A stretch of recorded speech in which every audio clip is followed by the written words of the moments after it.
capítulo número 5, por favor. Jesus, obrigado, porque o Senhor é real. O Senhor nasceu, o Senhor vive e reina para todo sempre. Romanos capítulo 5. Achou? Bênção. Por favor, leiamos todos a partir do versículo número 1.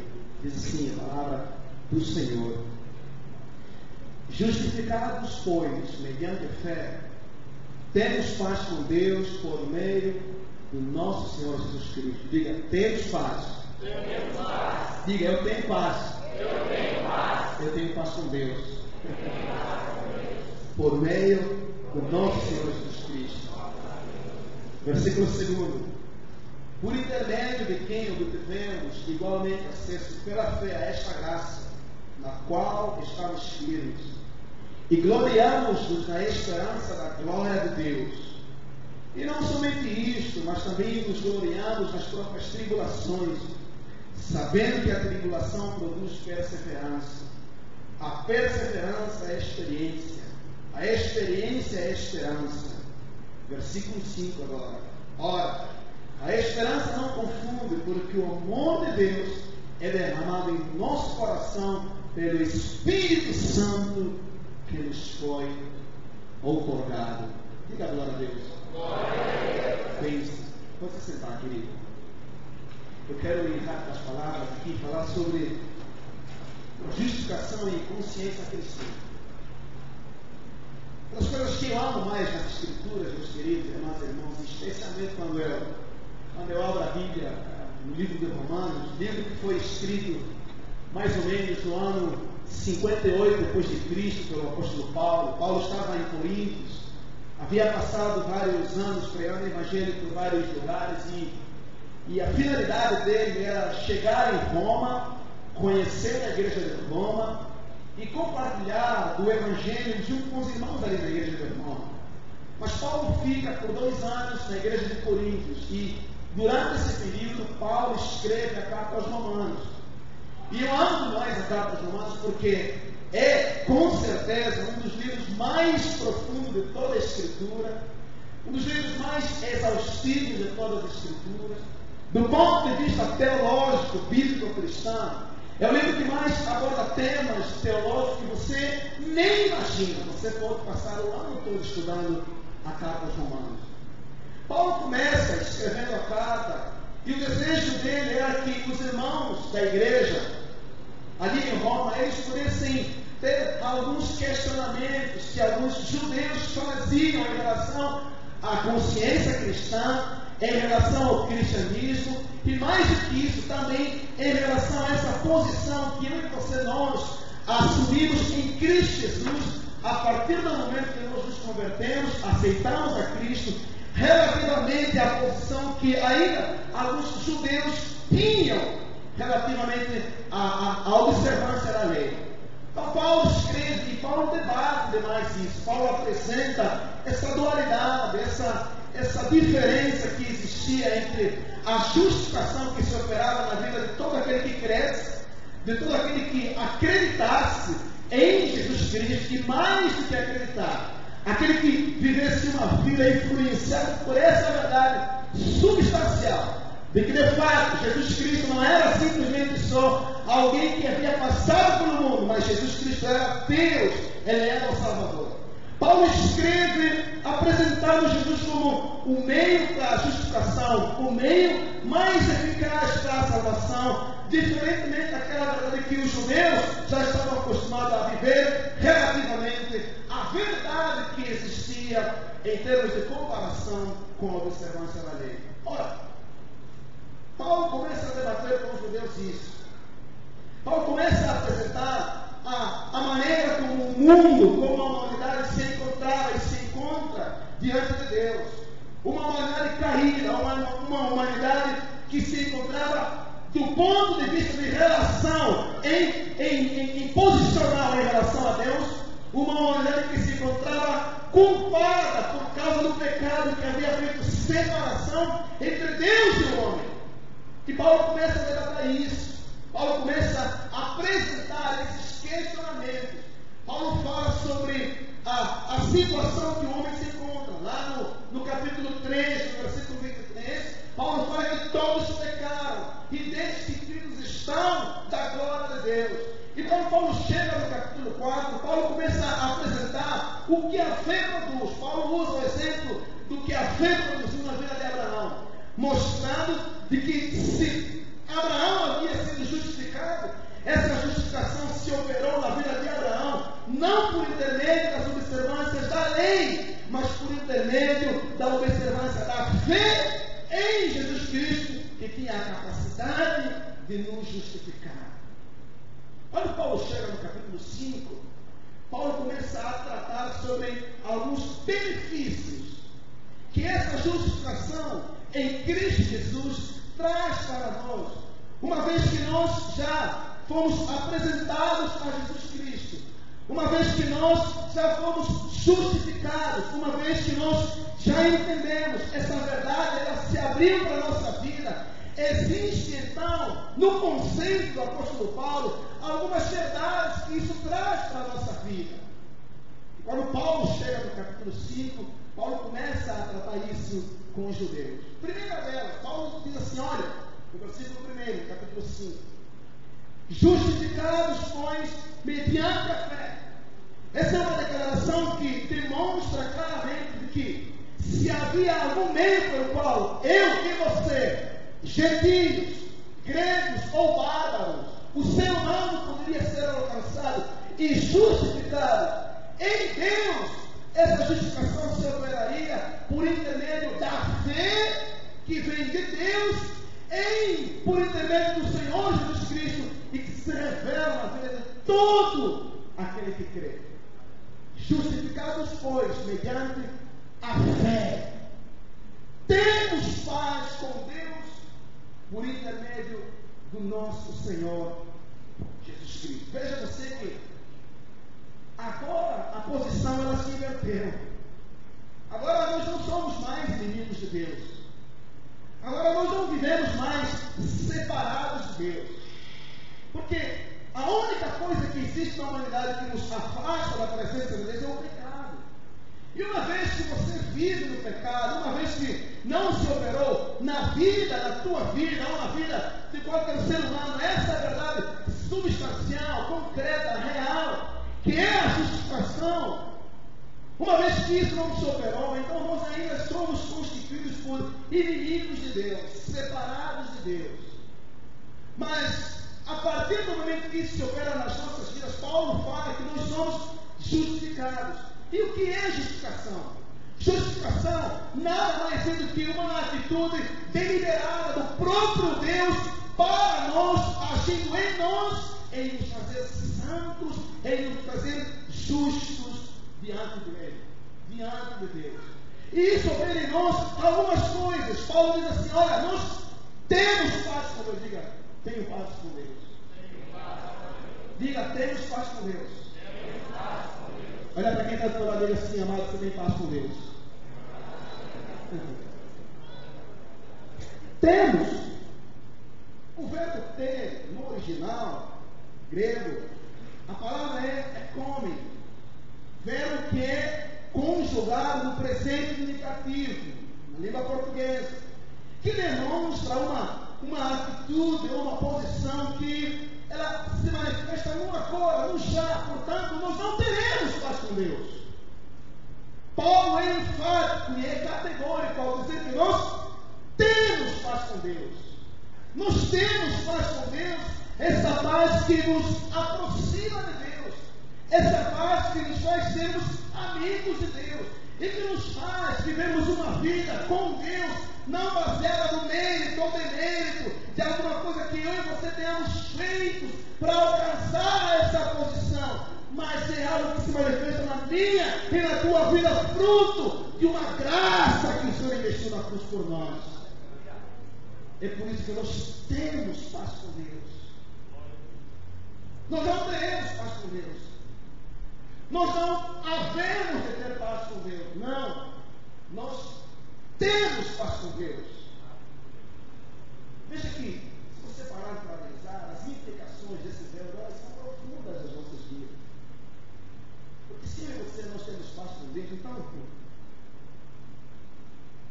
você andamos cheios de medo, inseguros, de vez em quando? Por que eu e você nós andamos muito, às vezes, perplexos? Olhamos para dentro de nós mesmos e nos sentimos longe, equidistantes dessa verdade, que é uma verdade real, que é uma verdade objetiva. Não é algo que pode se manifestar na vida daquele que crê em Deus de uma forma ilusória. Não, isso é uma realidade. Nós temos paz com Deus. Agora é interessante, meus amados irmãos, por causa dessa paz que nós temos em Deus e que se manifesta por causa do Senhor Jesus Cristo. Portanto, Jesus não somente é o meio pelo qual essa paz se manifesta em mim através da fé, mas Jesus é, em última instância, a própria revelação da própria paz. Jesus, andando com os discípulos, ele disse: olha, eu sou a paz do mundo. Eu sou a paz do mundo.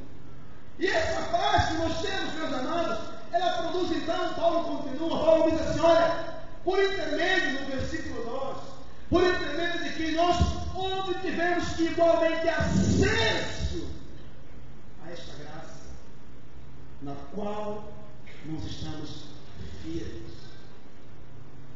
Meu Deus, isso aqui é tremendo demais. Isso aqui, quando você entende essa verdade, quando você percebe o que isso significa, isso provoca dentro da tua alma, dentro do teu coração, uma ebulição, uma revolução. Porque agora eu tenho livre acesso a Deus. Eu tenho livre acesso a Deus por intermédio dessa paz que foi gerada no meu coração por intermédio da justificação. Esse é um dom, é uma graça que Jesus manifesta nas nossas vidas, manifesta em nós do ponto de vista objetivo, do ponto de vista substancial. Nós temos que ter acesso a essa graça. E essa graça ela não só produz em nós a capacidade de termos relacionamento com Deus, de andarmos com Deus, mas também ela é motivo da nossa firmeza no próprio Senhor Jesus Cristo. Eu e você, nós somos cristãos, amamos a Deus única e exclusivamente porque essa graça, a graça de Jesus na cruz, por mim, por você, ela produziu e produz a capacidade de termos relacionamento permanente com Deus. Então nós entramos na presença de Deus.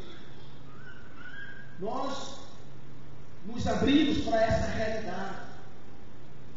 Nos abrimos para essa realidade porque Ele nos recebe, Ele nos aceita. Porque Ele trabalha comigo. Porque Ele trabalha com você. Porque Ele enxerga em você, enxerga em mim uma nova dimensão de vida relacional. Agora, isso também não somente me dá a capacidade de entrar em comunhão com Deus, mas ao mesmo tempo também me dá segurança, diga comigo, segurança. Por que essa graça, essa paz que eu tenho com Deus me dá segurança? Porque Paulo diz assim, olha, essa graça na qual nós estamos firmes, ela é tão poderosa, ela é tão substancial, ela é tão maravilhosa, que provoca em nós uma glória excelente. Paulo diz assim, olha, nós nos gloriamos. Nos gloriamos não no nosso próprio véu.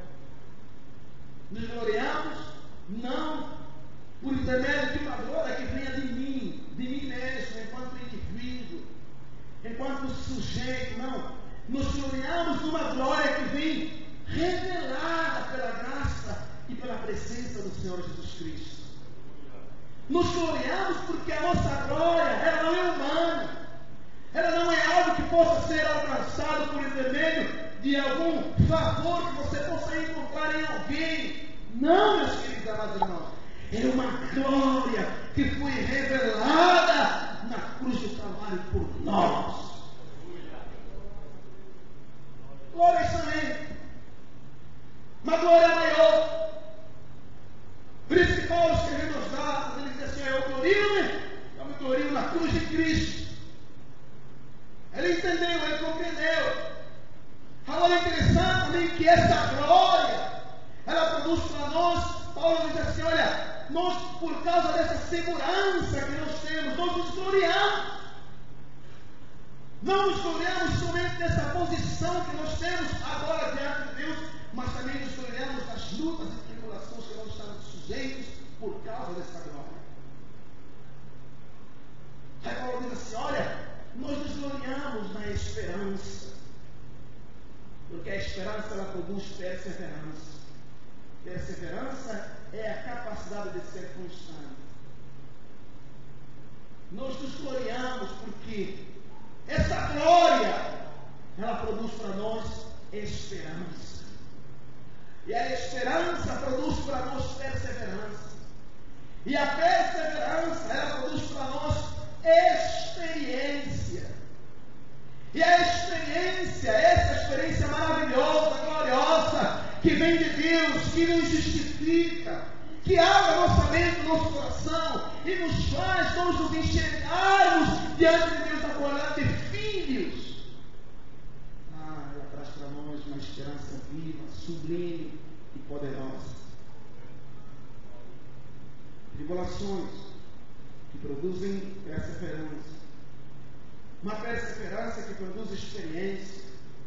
E uma esperança que gera no nosso coração. Uma experiência que gera no nosso coração esperança. Aí Paulo fecha o ciclo e Paulo diz assim, olha, e essa esperança em Deus ela não confunde, porquanto o amor de Deus, o amor do próprio Deus, é derramado em nossos corações pelo Espírito Santo que nos foi dado ou outorgado. Qual o maior conflito que eu e você que nós enfrentamos? O maior conflito que eu e você nós estamos sujeitos ao passarmos por esse mundo é um conflito existencial. Aquela velha luta entre o ser e o não ser. Aquela velha batalha que se trava no nosso coração, no nosso eu, entre ser e o não ser. E muitos passam a vida inteira lutando contra isso.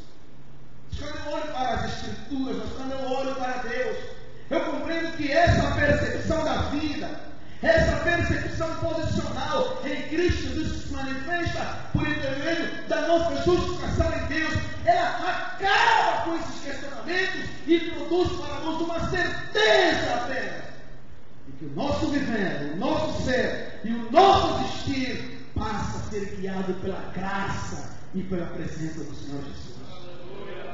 Os conflitos cessam.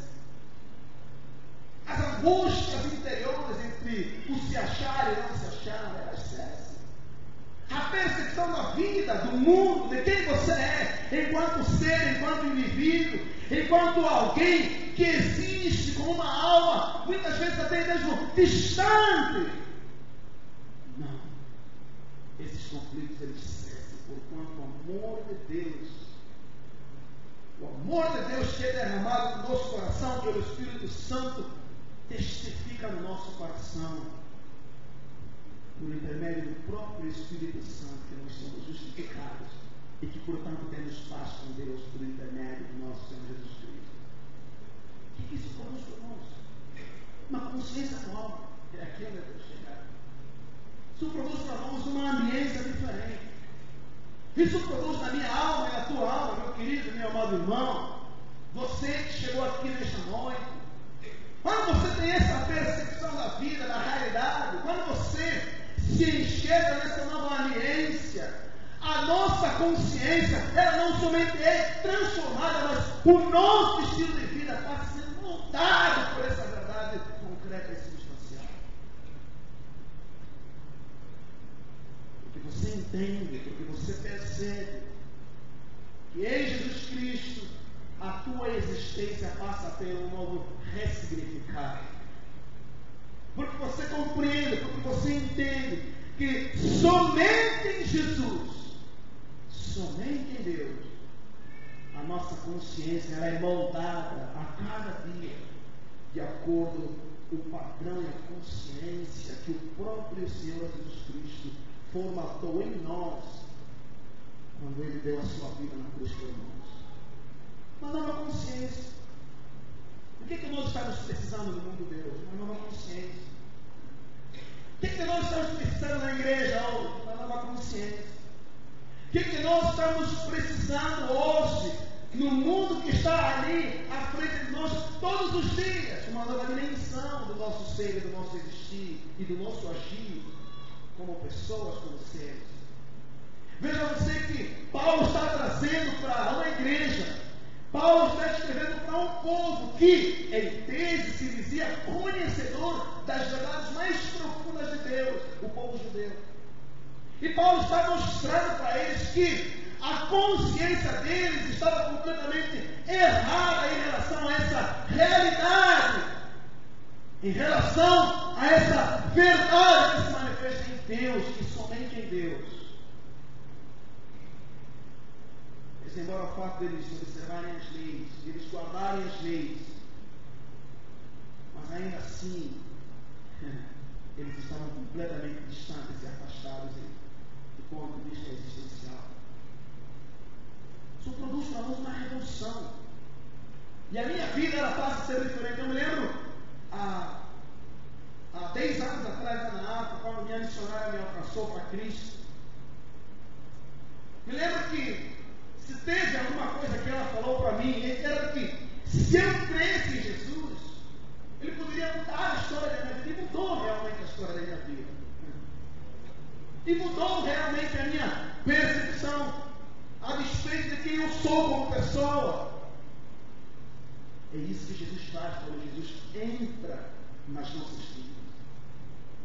O Espírito Santo produz para nós, produz no nosso coração, uma revolução que nos impede a vermos a nossa vida influenciados por essa verdade, que muda completamente a dimensão do nosso viver, do nosso futuro. Aí Paulo diz assim, olha, porque Cristo, quando morreu por nós, nós ainda éramos fracos, Ele morreu por nós no tempo oportuno, nós ainda éramos ímpios. Aí Paulo trata algumas coisas que são interessantes, que nos ajudam a olharmos para Cristo, olharmos para a palavra e sermos moldados nessa nova consciência que nós precisamos ter, que nós precisamos buscar, que nós precisamos alcançar e que contribuirá de uma forma perene para vermos um cristianismo realmente, um cristianismo como Jesus formata aqui nas Escrituras. Paulo traz para nós a consciência do que aconteceu conosco, dizendo que Jesus morreu no tempo oportuno pelos ímpios, ou seja, aqueles que não criam, que não confessavam a Deus, aqueles que estavam afastados de Deus. Aí Paulo diz assim, dificilmente alguém morreria por um justo, pois poderá ser que pelo bom alguém se anime a morrer. Mas Deus prova o seu amor para conosco, em que Cristo morreu por nós, por mim e por você, sendo nós ainda pecadores. Deus prova o seu amor para comigo, para com você, para nós, entregando o seu único filho para morrer por mim e morrer por você também. Quem entende isso, meus queridos e amados irmãos? Quem percebe isso? Não tem como ver uma vida projetada, improvisada, voltada para o seu próprio eu.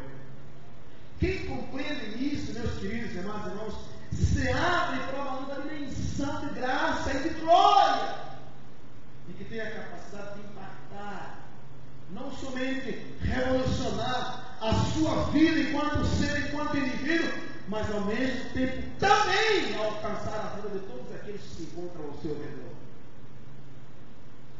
Quem compreende que Jesus Cristo morreu por si e por ele, sendo ainda pecador, não tem como viver sua vida voltada para si. Se abre para uma nova dimensão em relação à vida, em relação ao ser humano, em relação à missão e à consciência cristã, completamente comprometida com os valores da humanidade, com os valores da fé, com os valores justiça, com os valores de uma percepção da vida muito mais abrangente, muito mais profunda, muito mais soberana, que vai além de um existir que tem a relação com coisas do mundo, do ponto de vista talvez material, ou até mesmo a maneira como a consciência mundana, a consciência do mundo é formatada. A vida passa a ter um novo significado, porque entende, porque compreende que Jesus Cristo morreu por nós, sendo nós ainda pecadores. Agora, se nós entendemos isso, se nós vivemos isso, Paulo diz assim, logo muito mais agora sendo justificados pelo seu sangue. Ou seja, se nós compreendemos e entendemos que nós somos justificados, é claro que nós também seremos por ele salvos da ira. Porque essa é a maneira como o mundo se apresenta diante de Deus. Quando você abre Paulo dizendo lá no capítulo 2 que os homens, eles mudaram a glória de Deus. Eles mudaram a percepção natural de um valor, de uma ética que Deus timbrou na nossa alma, no nosso espírito. E nós vamos mudando isso, fazendo do ser humano, do homem, uma espécie de Deus. E que isso produz a ira de Deus, porque na consciência humana, o ser humano entende e compreende que Deus existe, que Deus é Deus. Mas ainda assim decide se furtar para essa realidade. Agora nós que já se abrimos para essa experiência, não somos salvos dessa ira. Somos salvos dessa ira que existe no coração de Deus, não porque Deus seja mau. Toda a essência de Deus é boa, Deus é amor. Mas Deus, ao olhar para esse reverso do ser humano em relação a Ele, que não crê que Ele existe, mas não crê porque se furta de uma forma rebelde a entender isso. Então o coração de Deus se enche de ira.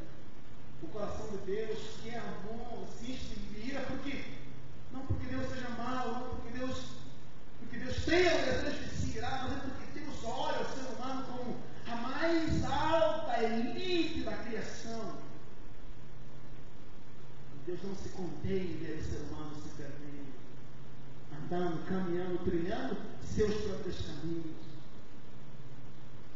Nós, que entendemos e compreendemos isso, não podemos ver a nossa vida como que se o mundo fosse simplesmente uma realidade completamente adjacente à minha realidade. Quem entende isso, meus queridos e amados irmãos, assume uma posição de uma consciência cristã influenciada por uma verdade de que Deus é, e de que se tem alguma coisa que importa para a humanidade, é que o próprio Deus seja conhecido no coração do ser humano. Porque nós, que éramos inimigos, fomos reconciliados com Deus. Mediante a morte do seu Filho, muito mais, estando já reconciliados, seremos por Ele salvos pela sua própria vida. Não apenas isso, mas também nós nos gloriamos em Deus por nosso Senhor Jesus, por intermédio de quem recebemos agora essa reconciliação. Lá na África, moços, tem um ditado que diz assim: olha, se você ganha alguma coisa que é boa e não compartilhar com alguém, eu mesmo que você não ganhasse, eu quero ficar só com você. Se você recebe algum presente, alguma coisa boa, essa alegria ela só será completa se você a exteriorizar, a compartilhar com alguém. Porque a alegria que fica só com você não é alegria, não é completa. Quem recebe a Cristo não pode ficar fechado em si mesmo. Quem ama a Deus, quem diz que ama a Deus, não pode ficar fechado no seu próprio mundo. É alguém que se abre para a realidade do mundo. É alguém que se deixa formatar por uma consciência diferente, por uma consciência nova.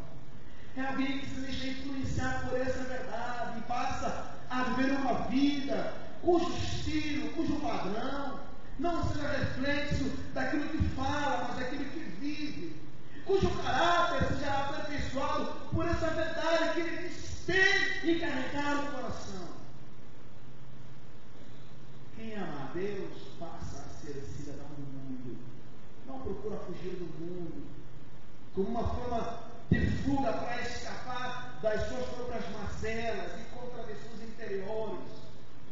Não como alguém que procura fugir da realidade do mundo, querendo algo ir para o céu, como às vezes eu encontro alguns cristãos. Como eu queria que Jesus viesse logo para me levar para o céu. Por que, mano? Nunca não aguento mais. Quem é vocês, irmão? Quem é vocês? Ser cristão não é uma fuga da realidade. Muito pelo contrário. É um despertar de uma consciência que te colocará em contato diariamente com a realidade, tal como ela é. É isso que Jesus fazia. É isso que os discípulos faziam. E é isso que a igreja dos nossos dias hoje é chamada a fazer e também a viver. Eu quero que Deus use a minha vida para o mundo entender e compreender que existe um Deus maravilhoso e gracioso. Quero que Deus use a minha vida para mudar a história da minha nação, para que a minha nação entenda e compreenda que existe um Deus maravilhoso que nos justifica. Queria que você se colocasse em pé, por favor. Nós estamos só começando o ano. E ao começar esse ano, uma das coisas que eu fiz na minha primeira semana foi olhar para o meu coração e fazer uma nova aliança, um novo compromisso com Deus. Falei, Senhor, esse é o ano que eu quero me superar a mim mesmo diante do Senhor. Esse é o ano que eu quero te amar de uma forma que eu nunca, jamais pensei que eu fosse te amar. É o ano que eu quero te servir, me apaixonar pelo Senhor de uma maneira que eu nunca, jamais eu pensei que eu fosse me apaixonar.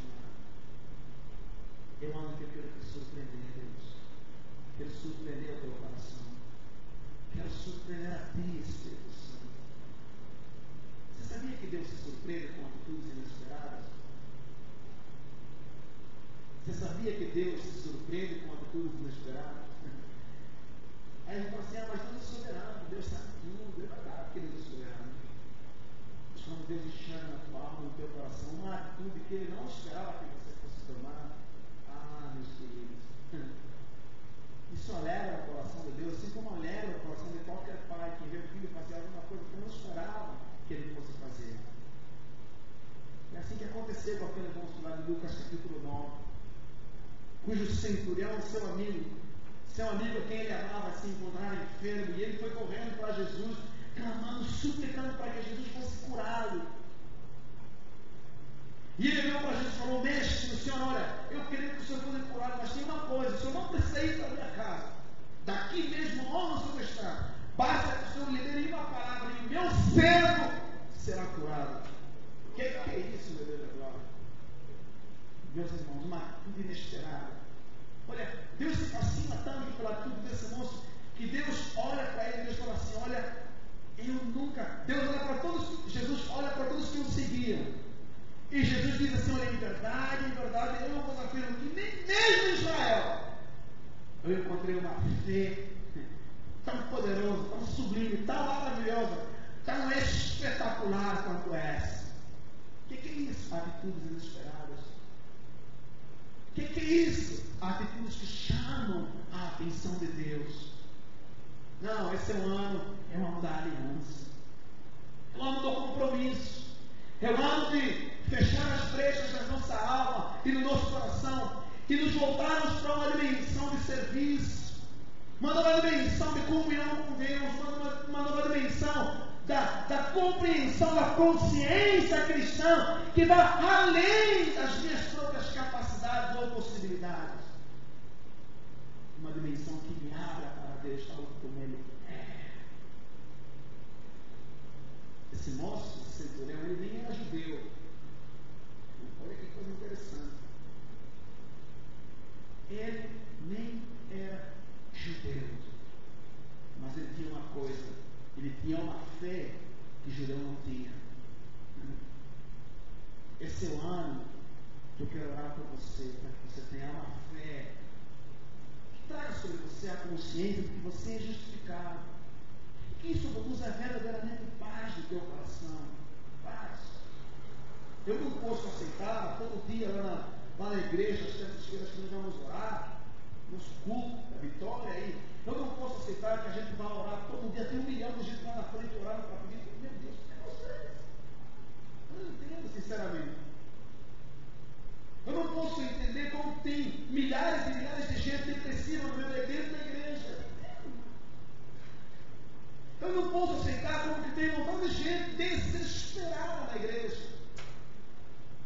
Eu não posso entender como que é possível alguém que diz que ama a Deus, mas olhar para si e se estrear numa guerra interior, numa contradição interior muito grande, sem paz, sem alegria para viver. Eu não entendo isso.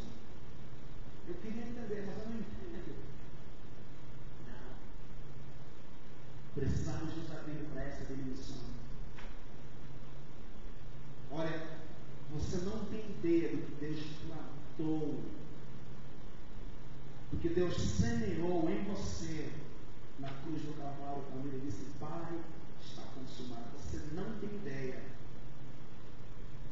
Você não imagina o que Deus fez por você na cruz do Calvário. Quero orar por você nesta noite. Você olha e fala: ah, pastor, eu cheguei aqui, não sei, o ano está começando e eu ainda não sei como eu vou agradar a Deus, não sei como eu vou ser filho, não sei como eu vou amá-lo. Missões, meus queridos irmãos do mundo, não é sair, ir para o mundo, ir para a África ou para a Ásia. Não necessariamente significa isso. Missões é o que Deus faz aos homens, aos outros, através de mim. Missões é eu me colocar nas mãos de Deus, para Deus me usar. Um sorriso, um carinho, uma alegria, uma gentileza a mais. Missões é o que Deus faz com você quando você dá um telefonema para alguém, quando você ora para alguém. Missões é o que você faz quando você coloca a tua vida à disposição de Deus para cuidar de gente que, como lá no Rio de Janeiro, foram completamente destruídos. E aí você se levanta, contribui, apoia. O presbítero Elias estava falando para mim da atitude da igreja. Isso é missões. Essa é a consciência cristã. Esse é o motivo pelo qual Jesus morreu na cruz por nós, para que eu e você pudéssemos ser somente e nada mais do que seres humanos. Seres humanos. Se você entende isso, eu quero que você desça aqui na frente, eu quero orar para você. Esse é o ano, eu amo do serviço cristão. Mas esse ano eu quero servir, eu quero orar para você. Esse ano eu queria que Deus definisse as coisas na minha mente e me ajudasse a me entregar, me ajudasse a me programar melhor, a me redefinir, a me definir. Eu quero orar por você. Estava conversando com uma amiga lá na igreja e eu propus a ela um projeto. E eu me espantei quando ela olhou para mim e falou assim: eu não vou ter tempo para servir. Eu falei: como assim não vai ter tempo?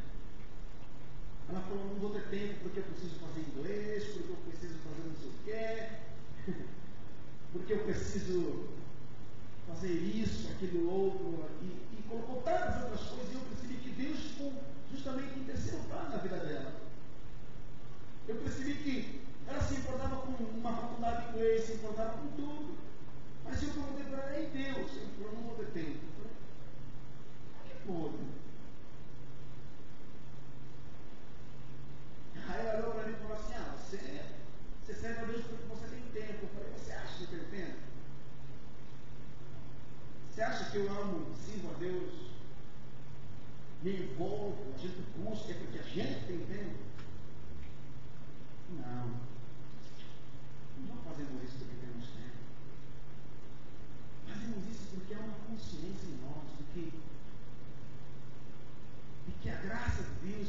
investiu na cruz foi tão grande que não podemos ficar fechados em nós mesmos. Não tem como nós vivemos a nossa vida e fazer com que ela se volte para nós mesmos. O mundo está ali, irmãos, quantos desafios estão ali na frente para a gente vencer? O problema da ecologia, o aquecimento global, as geleiras estão se derretendo. Eu não vejo a igreja se mobilizando para isso, para essa realidade. Eu não vejo desafios que eu e você, nós vamos ter que enfrentar ao longo desse século XXI.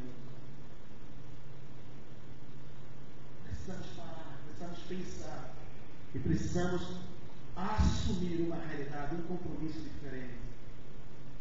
Quando eu e você nós nos abrirmos para isso, eu tenho certeza que Deus não só formatará em nós uma nova consciência, mas nos usará de uma forma tão poderosa que nós deixaremos um legado para a humanidade e as futuras gerações, eles hão de saber que passou pelo século XXI um povo que amou a Deus de verdade. Você e eu somos artesãos de uma nova história. Mas se você não tem paz com Deus, não tem como. Se você não é justificado por Deus, não tem como. Feche os olhos, você que está aqui na frente. Pai, quero te agradecer nessa noite. Quero te louvar e glorificar a Ti, oh Senhor Jesus, porque o Senhor é um Deus que se surpreende. O Senhor é um Deus que não é um Deus estático, parado, imóvel. O Senhor vem ao nosso encontro, o Senhor trabalha conosco. Há uma parceria que nasceu no teu coração, nasceu no seu, com o ser humano, conosco. Senhor, muito obrigado, porque só podemos compreender essa dimensão da vida, uma vez que nós já fomos justificados contigo, uma vez que nós já temos paz com o Senhor, uma vez que nós temos livre acesso ao teu coração, podemos ter comunhão contigo, uma vez que o Senhor investiu uma graça tão perene, tão sobrenatural, tão substancial, que nos dá a capacidade de termos livre acesso ao teu coração. Senhor, muito obrigado por tudo isso, Deus. Pai, ainda que nós passemos por luta, por causa dessa consciência, dessa realidade, nós não temeremos, ó Deus, porque nós nos gloriaremos até mesmo nas nossas tribulações, sabendo que as tribulações elas produzirão perseverança. A perseverança produzirá a experiência produzirá a esperança, e a esperança que vem do Senhor, ela não confunde. Porquanto o teu amor é derramado em nós, por intermédio do teu Espírito Santo que nos foi otorgado. Só nessa noite, ó Pai, eu consagro cada irmão aqui na tua presença de uma forma simples, mas de uma forma profunda. A minha oração nesta noite, Pai, é que o Senhor nos desperte, formado na nossa alma e no nosso coração, uma consciência, não só em relação ao que nós somos diante do Senhor, mas também em relação àquilo que o Senhor quer fazer em nós e através de nós. Usa-nos, ó Deus, trabalhe em nós, Senhor, nos aperfeiçoe, nos molde, segundo o desejo, o padrão da tua própria consciência, Deus. Trabalha no nosso espírito, trabalha na nossa alma, trabalha no nosso coração, Senhor. Quebra os paradigmas do nosso ser, Senhor. E nos ajuda a vivermos uma vida completamente guiados, completamente influenciados por essa consciência de que nós não só fomos justificados, mas de que o Senhor também conta conosco. Pai, nos ajuda a vivermos no mundo e a nos abrirmos para a realidade do mundo e a entendermos e a compreendermos que esse mundo, como dizia John Wesley, esse mundo é a nossa paróquia, é o lugar onde o Senhor nos plantou para que nós ascendêssemos, para que nós, Senhor, fôssemos tochas vivas, usadas pelo Senhor, para que as pessoas, para que a humanidade, para que o ser humano compreenda que existe uma graça, que existe uma paz, que existe uma alegria, que existe uma consciência formatada pela consciência da fé. Deus, coloca a paz no nosso coração, Senhor. Que a nossa paz em Ti não seja formatada por uma consciência, ó Deus, que simplesmente se aproxime do Senhor para receber as belezas do Senhor. Mas que a nossa paz seja formatada por uma aliança, por um compromisso mais perene, mais elevado, mais glorioso, mais poderoso. Que a Tua presença nesta noite, ó Pai, possa habitar em nossos corações. Produza em nós novos ideais, ideais de graça, ideais da cruz, ideais que venham temperados, influenciados, ó Deus, pela Tua presença gloriosa. Ainda que os homens não entendam, ainda que os homens não compreendam, ainda que os homens não vejam e nem mesmo nos aplaudam por isso, também não é essa a nossa motivação. Se simplesmente olhamos para o Senhor e nos identifiquemos com a alma humana, com o coração humano. Ah, meu Deus, eu Te adoro, eu Te exalto e eu Te glorifico. Eu nesta noite, Pai querido, levanto as minhas mãos aos céus e eu te digo, Pai, obrigado pela minha justificação, obrigado pela minha salvação, obrigado porque o Senhor me comprou, obrigado porque o Senhor nos resgatou, Deus. Senhor, a Tua palavra diz que o Senhor prometeu a morte para conosco, em que Cristo morreu por nós. Senhor, muito obrigado nesta noite pela nossa libertação, pela nossa salvação, pela nossa transformação. Nós Te adoramos e Te glorificamos. Obrigado por tudo, Deus. Obrigado por essa graça. Obrigado por esse dom. Obrigado por essa realidade. Em nome de Jesus. Em nome de Jesus. Amém. Amém. Olha, do que você tem medo? Do que é que você tem medo? Hoje eu posso falar sobre isso porque ao sair da África, vindo para o Brasil, sozinho, sem nenhuma igreja para me bancar, para me sustentar, gente do céu, eu cheguei aqui, tinha poucos amigos e aos poucos o Senhor foi tratando. Sabe, eu vejo que uma das coisas que o Senhor me ensinou a lidar é a lidar com os meus próprios medos. É a lidar com as minhas próprias inseguranças, com os meus próprios temores. E hoje eu posso olhar no olho de cada um e dizer, olha, você não precisa ter medo. Você precisa crer. Você precisa ter fé. Você não precisa ter medo. Você precisa ter fé. Aleluia. Você precisa ter fé. Quando você se abrir por essa dimensão, você vai estar pronto para ser usado por Deus e escrever uma nova história. O que fazemos? O que fazemos não é nós. O que fazemos diante de Deus, ou até mesmo vivemos, meus amados irmãos, é uma conta no céu daquilo que Deus ainda tem para fazer em nós, através de nós.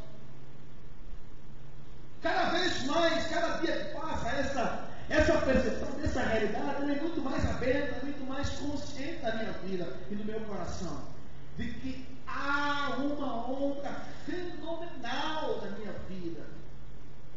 Mas isso só é possível por intermédio da fé. Eu não vim aqui dizer que eu sou alguma coisa. Mas se você tiver fé, você vai voar. Você vai voar. Você vai voar. Amém? Amém. Aplauda Jesus por ele. Pode se assentar.